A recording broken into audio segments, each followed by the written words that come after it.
Thomas and the Breakdown Train. Every day the fat director came to the station to catch his train, and he always said "Hello" to Thomas. There were lots of different trucks in the yard. Many came in every day, and Thomas had to push and pull them into their right places. He worked hard. He knew now that he wasn't so clever as he had thought. Besides, the fat director had been kind to him, and he wanted to learn all about trucks so as to be a really useful engine. But on a siding by themselves were some trucks that Thomas was told he mustn't touch. There was a small coach, some flat trucks, and two queer things his driver called cranes. "That's the breakdown train," he said. "When there's an accident, the workmen get into the coach, and the engine takes them quickly to help the hurt people and to clear and mend the line. The cranes are for lifting heavy things like engines and coaches and trucks." One day, Thomas was in the yard when he heard an engine whistling. "Help! Help!" And a goods train came rushing through much too fast. The engine, a new one called James, was frightened. His brake blocks were on fire, and smoke and sparks steamed out on each side. "They're pushing me! They're pushing me!" he panted. On, laughed the trucks, and still whistling. "Help! Help!" Poor James disappeared under a bridge. "I'd like to teach those trucks a lesson," said Thomas the Tank Engine. Presently, a bell rang in the signal box, and a man came running. "James is off the line! The breakdown train! Quickly!" he shouted.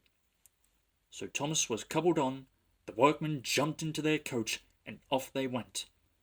Thomas worked his hardest. "Hurry, hurry, hurry!" he puffed. And this time, he wasn't pretending to be like Gordon. He really meant it. "Bother those trucks and their tricks," he thought. "I hope poor James isn't hurt." They found James and the trucks at a bend in the line. The brake van and the last few trucks were on the rails, but the front ones were piled in a heap. James was in a field with a cow looking at him, and his driver and fireman were feeling him all over to see if he was hurt. "Never mind, James," they said. "It wasn't your fault. It was those one brake blocks they gave you. We always said they were no good." Thomas pushed the breakdown train alongside. Then he pulled the unhurt trucks out of the way. Oh dear, they groaned. Serves you right, puffed Thomas crossly. When the men put other trucks on the line, he pulled them away too. He was hard at work, puffing backwards and forwards all the afternoon. "This'll teach you a lesson, he told the trucks, and they answered, "Oh, yes it will, in a sad, groany, creaky sort of voice. They left the broken trucks and mended the line. Then, with two cranes, they put James back on the rails. He tried to move, but he couldn't, so Thomas helped him back to the shed. The fat director was waiting anxiously for them. "Well, Thomas," he said kindly, "I've heard all about it, and I'm very pleased with you. You are a really useful engine.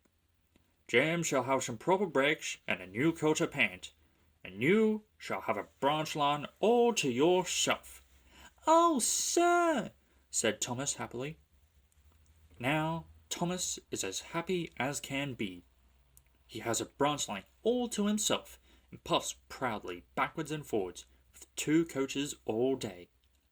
He is never lonely, because there is always some engine to talk to at the junction. Edward and Henry often stop quite often and tell him the news. Gordon is always in a hurry and does not stop, but he never forgets to say "poop poop" to little Thomas, and Thomas always whistles "peep peep" in return.